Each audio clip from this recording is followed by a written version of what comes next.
मेरा नाम प्रिया है।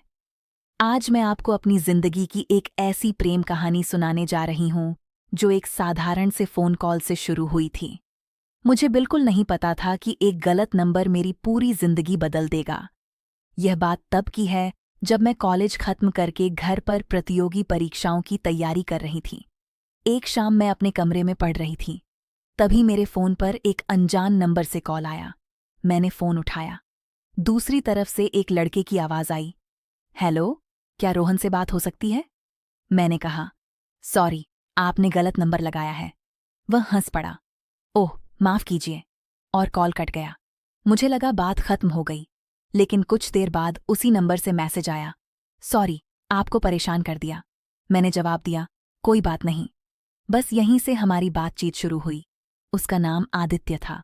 वह दूसरे शहर में रहता था, एक सॉफ्टवेयर कंपनी में काम करता था। शुरुआत में सिर्फ कभी कभी बात होती थी, फिर रोज होने लगी, फिर घंटों होने लगी। हमने कभी एक दूसरे को देखा नहीं था, लेकिन एक दूसरे की आदत बन चुके थे। वह मेरे हर छोटे बड़े सपने के बारे में जानता था, और मैं उसके हर डर और हर खुशी के बारे में। धीरे धीरे मुझे महसूस होने लगा कि मैं उससे प्यार करने लगी हूं। लेकिन एक समस्या थी, हमने आज तक एक दूसरे की फोटो तक नहीं देखी थी, क्योंकि हमने तय किया था कि पहले दोस्ती को समझेंगे, फिर मुलाकात करेंगे। एक साल बीत गया, और आखिरकार वह दिन आ गया जब हमने मिलने का फैसला किया। हम दोनों बहुत उत्साहित थे। मुलाकात एक कैफे में तय हुई। मैं समय से पहले पहुंच गई। दिल जोर जोर से धड़क रहा था। हर बार दरवाज़ा खुलता तो मैं उधर देखने लगती। तभी मेरे फोन पर आदित्य का मैसेज आया, मैं पहुंच गया हूं।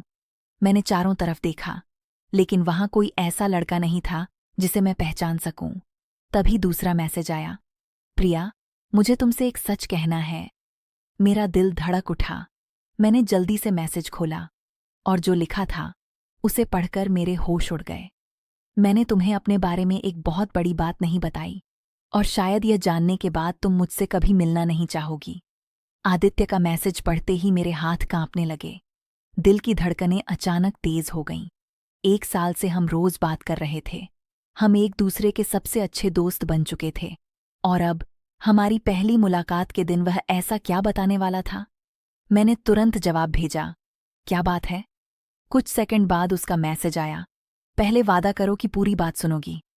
मेरा दिल घबरा रहा था, फिर भी मैंने लिखा, ठीक है। कुछ देर तक कोई जवाब नहीं आया। फिर उसका लंबा मैसेज आया। मैंने पढ़ना शुरू किया, प्रिया, जब मैंने तुम्हें पहली बार कॉल किया था वह सच में गलत नंबर था, लेकिन बाद में मैं जानबूझकर तुमसे बात करने लगा, क्योंकि तुम्हारी आवाज़ मुझे बहुत अच्छी लगी थी।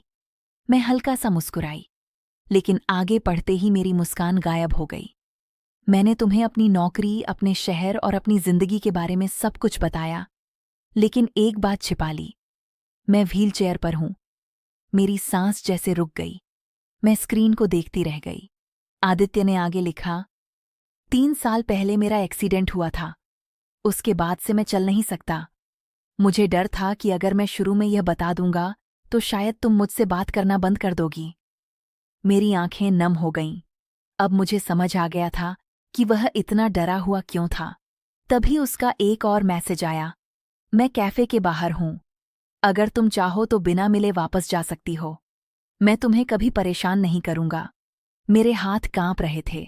मैंने धीरे धीरे सिर उठाया और कैफे की कांच वाली खिड़की से बाहर देखा। वहां एक लड़का व्हील चेयर पर बैठा था। उसके हाथ में वही नीली किताब थी जिसका जिक्र वह हमारी बातों में अक्सर करता था। मुझे समझने में 1 सेकंड भी नहीं लगा। वह आदित्य था। उसकी नजरें झुकी हुई थीं, जैसे उसे यकीन हो कि मैं अब उसके पास नहीं आऊंगी। मेरी आंखों से आंसू बहने लगे। 1 साल में मैंने उसकी हंसी से प्यार किया था। उसकी बातें मुझे पसंद थीं। उसका दिल मुझे अच्छा लगता था।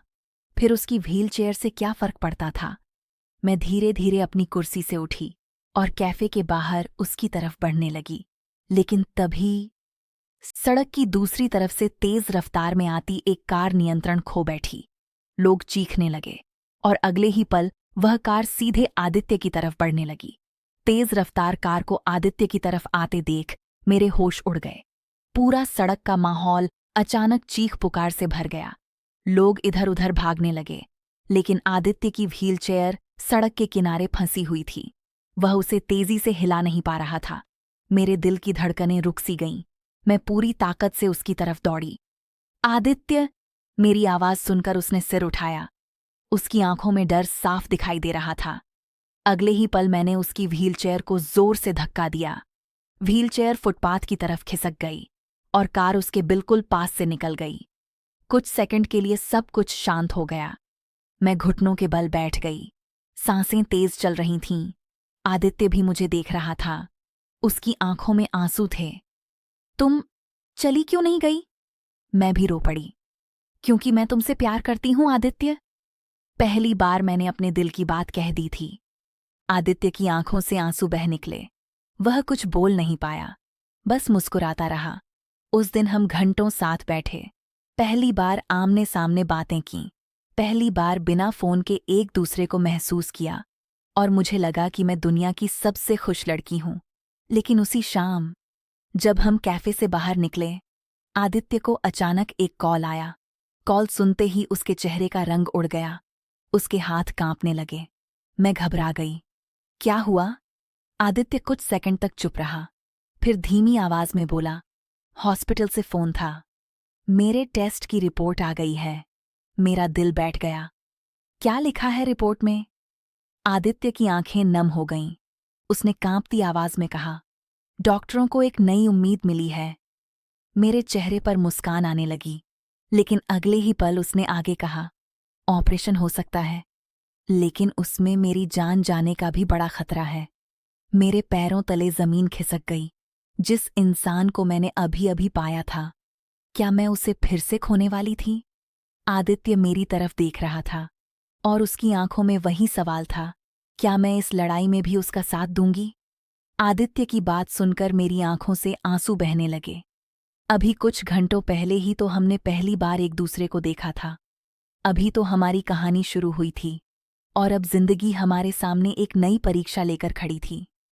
मैंने आदित्य का हाथ पकड़ लिया और उसकी आंखों में देखते हुए कहा, अगर यह लड़ाई है तो हम इसे साथ लड़ेंगे। आदित्य की आंखें भर आईं। शायद उसे भी यही सुनने की जरूरत थी। कुछ दिनों बाद ऑपरेशन की तारीख तय हो गई। डॉक्टरों ने साफ कहा था, ऑपरेशन मुश्किल है, सफल भी हो सकता है और असफल भी। लेकिन अगर ऑपरेशन सफल हो गया तो आदित्य के दोबारा अपने पैरों पर खड़े होने की उम्मीद थी। ऑपरेशन वाले दिन मैं सुबह से अस्पताल में थी। पूरी रात मैंने भगवान से सिर्फ एक ही प्रार्थना की थी, मुझे कुछ नहीं चाहिए, बस आदित्य ठीक हो जाए। जब उसे ऑपरेशन थिएटर में ले जाया जा रहा था तो उसने मेरा हाथ पकड़ लिया और मुस्कुराकर बोला, अगर मैं वापस आ गया तो सबसे पहले तुम्हें प्रपोज करूंगा। मेरी आंखों से आंसू बह निकले। मैंने कहा, और अगर तुम नहीं लौटे? तो वह तुरंत मुस्कुराया, तो अगले जन्म में फिर गलत नंबर मिलाऊंगा। मैं हंसते हंसते रो पड़ी। फिर ऑपरेशन थिएटर का दरवाजा बंद हो गया। घंटे बीतते गए। हर मिनट एक साल जैसा लग रहा था। आखिरकार डॉक्टर बाहर आए। मैं दौड़कर उनके पास पहुंची। मेरी सांसें रुकी हुई थीं और फिर डॉक्टर मुस्कुराए। ऑपरेशन सफल रहा। मेरी आंखों से खुशी के आंसू निकल पड़े। मैंने भगवान का शुक्रिया अदा किया। कुछ महीनों बाद आदित्य धीरे धीरे रिकवरी करने लगा। फिजियोथेरेपी शुरू हुई। बहुत दर्द था, बहुत संघर्ष था, लेकिन वह हार नहीं मान रहा था। और फिर एक दिन वह पल आया जिसका हम दोनों इंतजार कर रहे थे। आदित्य ने पहली बार अपने पैरों पर खड़े होकर कुछ कदम चलकर दिखाए। पूरा कमरा तालियों से गूंज उठा और मैं खुशी से रोने लगी। उसने मुस्कुराकर कहा, देखो, अब मैं भाग भी सकता हूं। मैं हंस पड़ी। पहले ठीक से चलना सीख लो। समय बीतता गया। हमारा प्यार और गहरा होता गया। 1 साल बाद आदित्य मुझे उसी कैफे के सामने ले गया जहां हम पहली बार मिलने वाले थे। शाम का समय था। हल्की हवा चल रही थी और इस बार आदित्य व्हील चेयर पर नहीं था।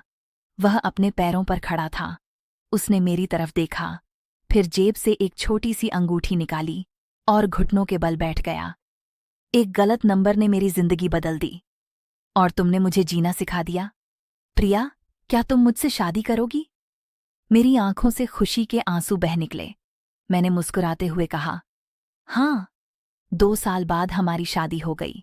और शादी के दिन आदित्य ने मेरे कान में धीरे से कहा, अगर उस दिन गलत नंबर न लगता तो शायद मुझे मेरी सही मंजिल कभी नहीं मिलती। मैं मुस्कुरा दी, क्योंकि कभी कभी जिंदगी की सबसे खूबसूरत कहानियां गलत नंबर से शुरू होकर सही इंसान तक पहुंच जाती हैं।